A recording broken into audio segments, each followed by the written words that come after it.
आगम में कहा गया है। दसहिम ठाणेहिम को धुपपत्ती सिया तंजहा मनुन्नायिम में सद्द फरिस रस रूप गंधायिम अवहरिंसु अमनुन्नायिम में सद्द फरिस रस रूप गंधायिम उबहरिंसु मनुन्नायिम में सद्द फरिस रस रूप गंधायिम अवहरई अमनुन्नायिम में सद्द फरिस रस रूप गंधायिम उबहरती मनुन्नायिम में सद्द फरिस रस रूप गंधायिम अवहरिष्यति अमनुन्नायिम में सद्द फरिस रस रूप गंधायिम उबहरिष्यति मनुन्नायिम में सद्द फरिस रस रूप गंधायिम अवहरिंसुवा अवहरईवा अवहरिष्यति वा अमनुन्नायिम में सद्द फरिस रस रूप गंधायिम उबहरिंसुवा उबहरतिवा उबहरिष्यति वा मनुन्नायिम में सद्द फरिस रस रूप गंधायिम अवहरिंसुवा अवहरतिवा अवहरिष्यति वा उबहरिंसुवा उबहरतिवा उबहरिष्यन्ति वा अहम चरणम आयुर्य उपध्यायानं सम्मम वट्टामि ममम चरणम आयुर्य उपध्याया मिथ्यम विपरिवन्ना। शास्त्र में कोह गुस्से के बारे में बताया गया है। गुस्सा सामान्य आदमी को प्रतिकूल परिस्थिति के उत्पन्न हो जाने पर आ जाता है और गुस्से के अनेक प्रकार या अनेक स्तर भी होते हैं। एक गुस्सा चिंतन पूर्वक सलक्ष्य कृत्रिम रूप में ऊपरी तौर पर किया जाता है, वह एक स्तर है। दूसरा गुस्सा मन में आवेश के रूप में आता है, उस पर नियंत्रण करना भी व्यक्ति के लिए स्वयं के लिए मुश्किल हो जाता है और फिर व्यक्ति कुछ भी बोल देता है, हाथ आदि से भी प्रहार कर देता है। वह अलग टाइप का गुस्सा होता है। हालांकि गुस्सा तो किसी भी रूप में अगर है तो वो कसाई का एक प्रकटीकरण है, परंतु गुस्से में अंतर होता है। कभी कुछ कठोर बात कभी कभार कुछ कहनी पड़ जाए, वो सामने वाले के हित के लिए, सुधार के लिए, एक तो वो स्थिति है। एक वो आवेश आ गया और कुछ भी बोलने लग गया, वह अलग स्थिति है। यूं तो गुस्सा मोहनीय कर्म का ही एक अंग है, मोह का ही एक अवयव है। भीतर में मोहनीय कर्म न हो तो गुस्सा आ ही नहीं सकता। तो आवेश जो आता है उसका उपादान तो भीतर में मोह कर्म है और कुछ निमित्त भी मिल जाते हैं। निमित्त मिलने से वो गुस्सा उभार को प्राप्त हो जाता है। परंतु विशेष बात यह होती है कि निमित्त के मिलने पर भी आदमी शांत रह सके, गुस्सा न करे। गुस्सा करना कोई बहुत बड़ी बात नहीं है। गुस्से के संबंध में आदमी की तीन स्थितियां होती हैं। एक तो यह स्थिति है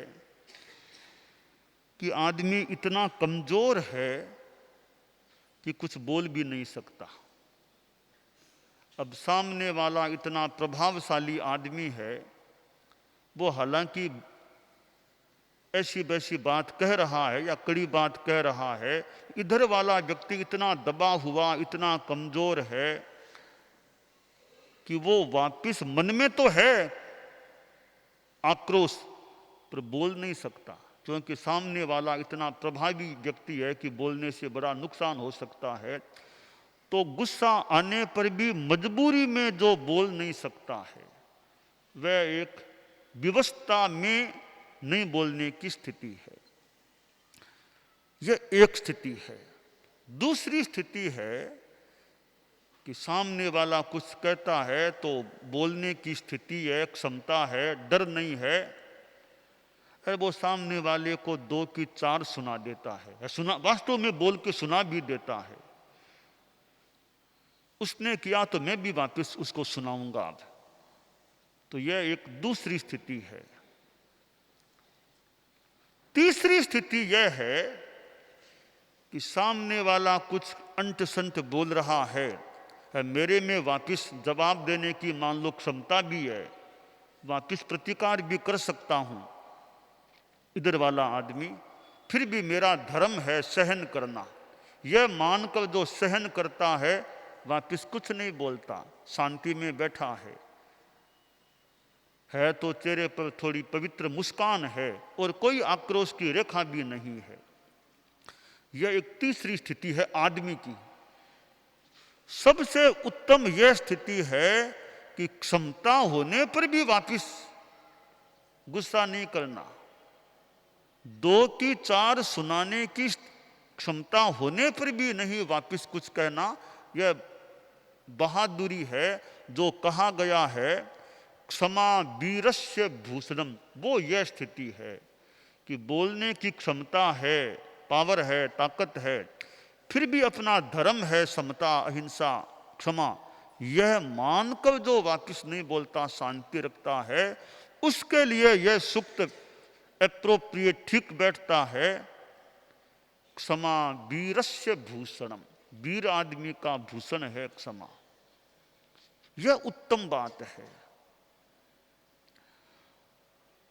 परंतु जो बोल ही नहीं सकता, इतना दुर्बल है, कमजोर है, कायर है, भयभीत है, वह तो दयनीय आदमी है, बेचारा दयनीय है कि बोल नहीं सकता, ताकत ही नहीं है कुछ बोलने की। उसको वो कोई वीर आदमी नहीं है, वो नहीं बोलता, वो तो मजबूरी में नहीं बोलता, ताकत नहीं है, वो क्षमा वीरस्य भूषणम वाला आदमी नहीं है, उसमें ताकत ही नहीं है। तो ये ताकत नहीं होना, यह तो कमजोरी, कायरता है, दुर्बलता है, वो स्थिति बढ़िया नहीं है। अब जो वापिस सामने कुछ सुना सकता है, बोलने की क्षमता है, ताकत है, उसमें भी थोड़ी वीरता तो है, उसमें थोड़ी वीरता है, वो सामान्य वीरता है, पर परम वीरता उसमें है जो ताकत होने पर भी कुछ नहीं बोलता और समता शांति से सहन कर लेता है। हमारे साधु साध्वियां, हम चारित्रात्माएं स्थित हैं। चतुर्दशी की तिथि और हाजरी का उपक्रम भी है। हमारा तो धर्म है सहन करना। उपसम सारम खु सामन्यम आश्रय, उपसम सार है, सामान्य उपसम सार वाला है। किसी ने कुछ कह दिया, कोई बात नहीं, शांति रखो, शांति रखो, बस शांति अच्छी चीज है। अलग अलग सिंघाड़े होते हैं, साज होते हैं, न्यारा में भी विचरण होता है, गुरुकुलवास में भी रहना होता है। एक दूसरे को सहन कर सके, अनावश्यक किसी को कष्ट पहुंचे, अप्रिय लगे, वैसी बात कहना ही क्यों? क्यों किसी के बारे में हम, उसको तकलीफ पड़े, मन में कष्ट हो, दिल दुखे, ऐसी बात हम किसी के बारे में क्यों बोले? तो हमारा अपना वाणी का संयम है तो व्यवहार संबंध अच्छा रह सकता है। वाणी से कुछ बोल दिया तो थोड़ा संबंधों में कटुता की स्थिति, कटुता घुल सकती है। इसलिए दूसरे ने कुछ कह भी दिया तो वापस जवाब देना परम वीरता नहीं होगी। थोड़ी वीरता तो भले मान लें, ताकत है तो थोड़ी वीरता है, उसका उपयोग क्यों करें? हम परम वीरता की ओर आगे बढ़ें कि वापिस कुछ जवाब नहीं देना। जो ये कहा जाता है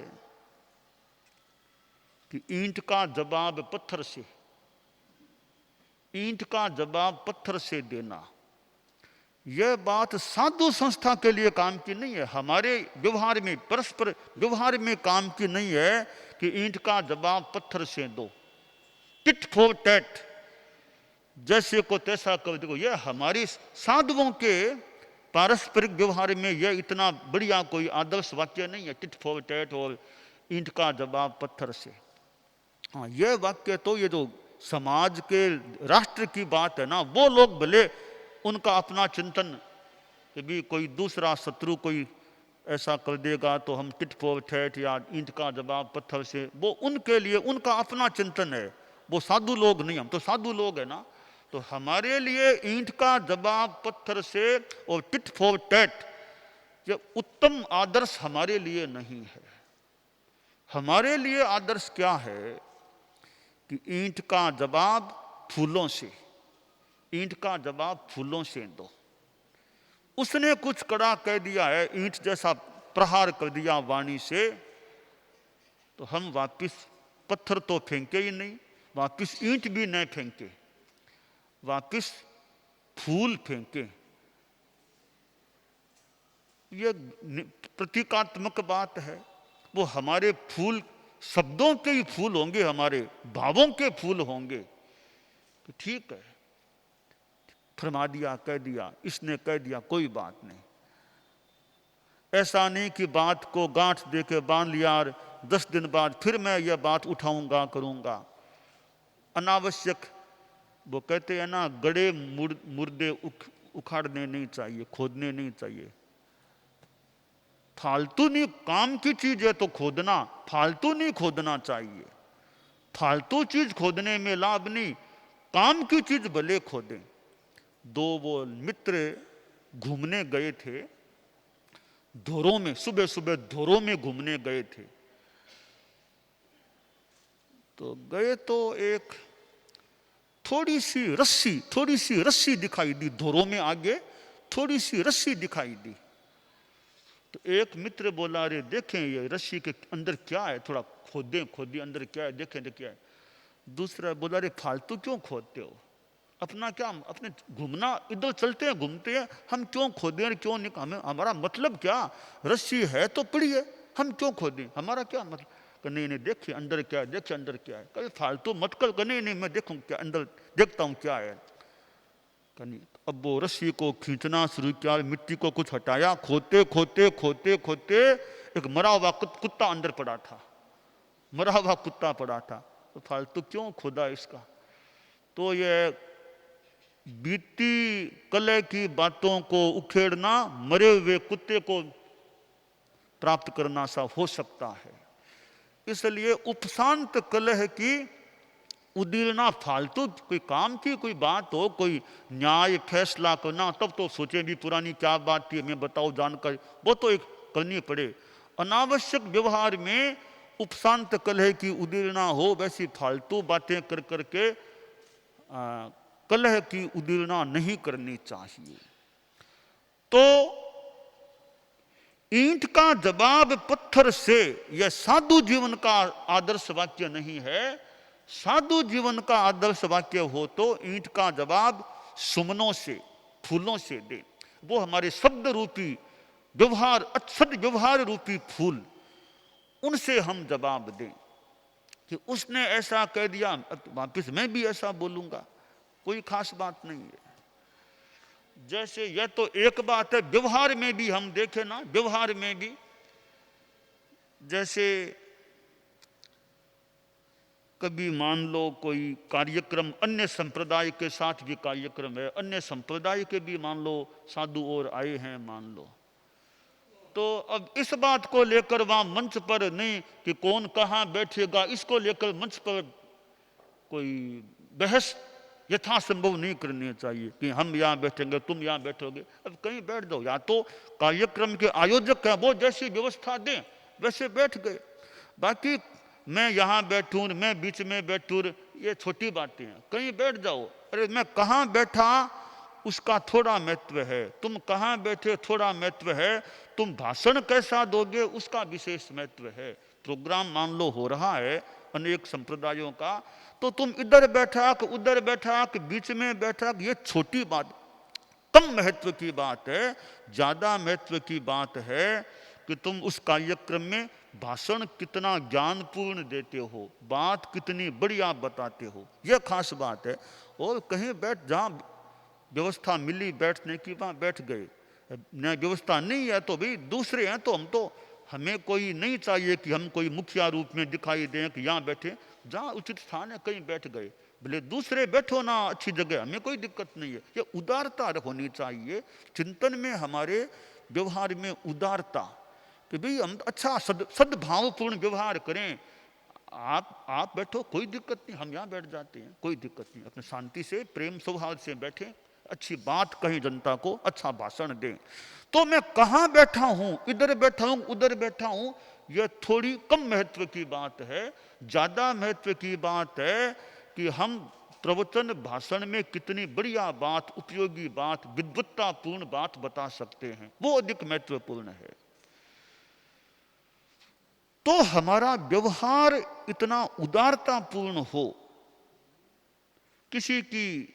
किसी के प्रति हमारा असद व्यवहार न हो जाए, शालीनता, शांति, सौहार्दपूर्ण व्यवहार हो। हाँ, जहाँ कोई सिद्धांत की बात करनी हो वहाँ हम अपना सिद्धांत, अपना मंतव्य, अपना याथार्थपूर्ण तथ्य बताने का प्रयास कर सकते हैं, वो भी शांति से करें।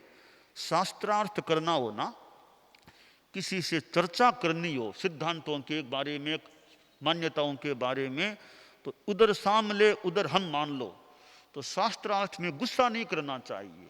गुस्सा करना तो एक तरह की हार है। हाँ, अपने समीचीन तर्कों से उसकी बात को काटने का प्रयास तो हो सकता है, वो समीचीन तरीके से, शांति से।